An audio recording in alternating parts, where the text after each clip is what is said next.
Hi guys, my name's Eli and this is my VT Commodore. I'm making this video today because I think that the Holden Commodore is one of the most underappreciated sedans of all time. I think they're probably the greatest mid-size sedan, if I'm honest with you, of all time. And why I reckon you should buy a Holden Commodore V8.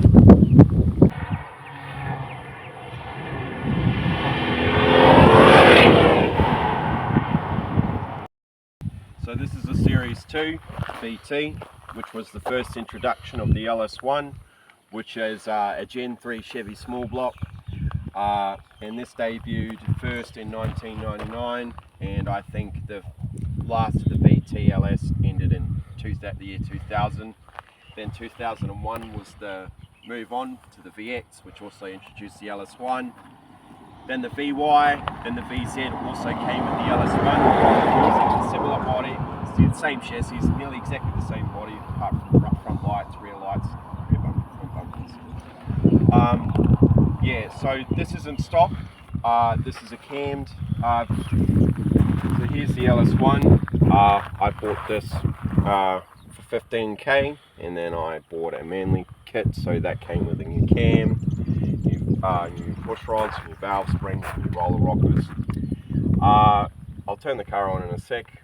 So yeah, I did for all the work and all that, with the parts, the labour. I also put a new head gasket on it, and the tune. It was all about $5 grand, and I didn't actually do it myself. I paid someone else to do it.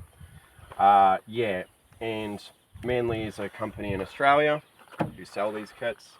I think it's pretty cheap for how much power you can truly get out of these. Now, unfortunately, this is an auto, which is the same sludge box that might be known in the C5 Corvettes as well, the 4L60E, and 350 is about the safe margin, and then any more than that, you're going to cark that gearbox. But if you have a manual, you can easily turn these up, 100 horsepower, no worries. So yeah, shall we listen to the car?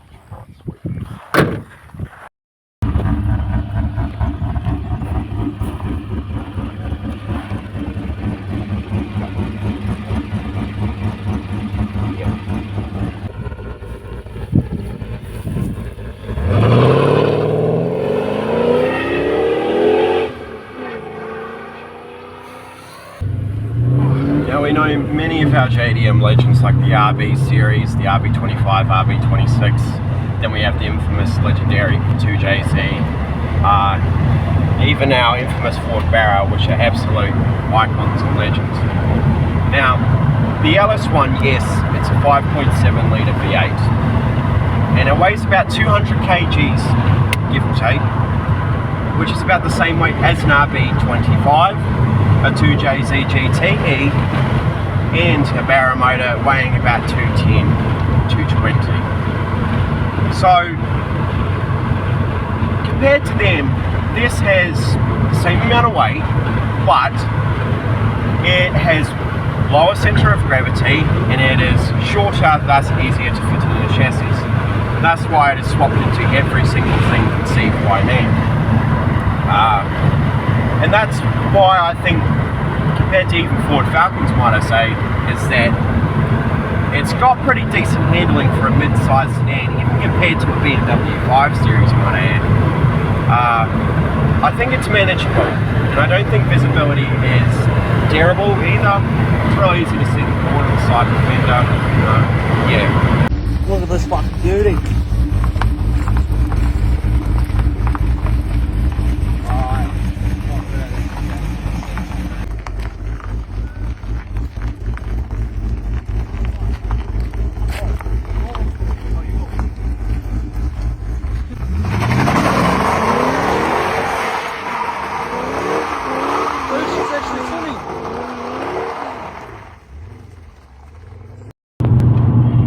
Now, I'll be honest with you, these cars are getting a bit old, and ever since the first 6 months of ownership since I bought this car, I've had a few issues, I will be honest with you. So, I had oil pressure sensor failure, an O2 sensor failure, my pinion seal went out, my engine mounts needed to be replaced, and what else?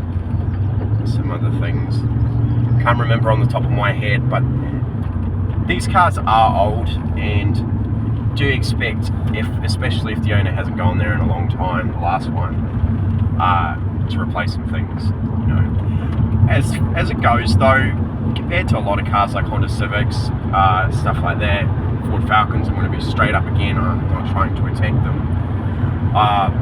Holden Commodores don't rust too bad. Paint fade isn't, considering how fucking old they actually are. It's not too bad. The colour I have on here is Tiger Mika, and I think it's a beautiful colour actually.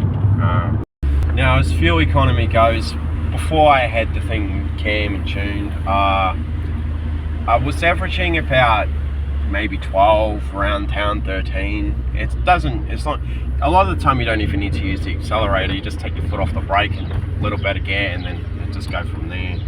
On the highway it was about like 8 or 9 I was averaging, not too bad. You know, I wouldn't suggest you buy this thing and drive it every single day unless you're absolutely loaded. You know, I don't daily this fucking thing, I'll tell you that.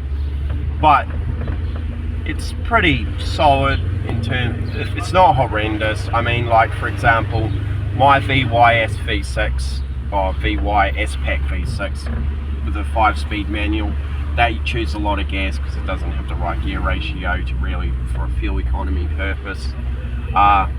Compared to my V6 Filet, that's an auto VX, that still is pretty cheap to run. I'm not even going to lie to you, but this isn't too bad. It's not excruciating for me personally, as long as you can fill up a tank of gas.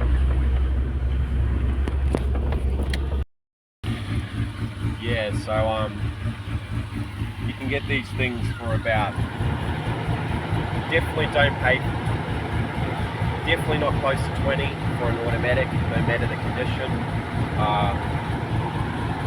You can get one under 10 grand with some issues, and I think it's worth buying that and fixing up some of those issues you might have, especially if it doesn't have too many Ks on the motor at least.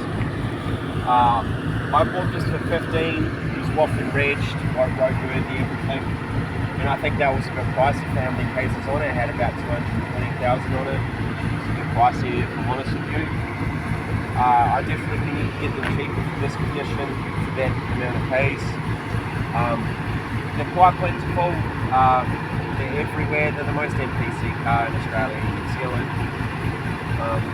Yeah, apart from that, I think it's time to end this, so please like and subscribe, where I talk about cars, go in a bit of depth, what makes them great, we mention what makes them bad, why you might like them, and please support the channel if you're interested.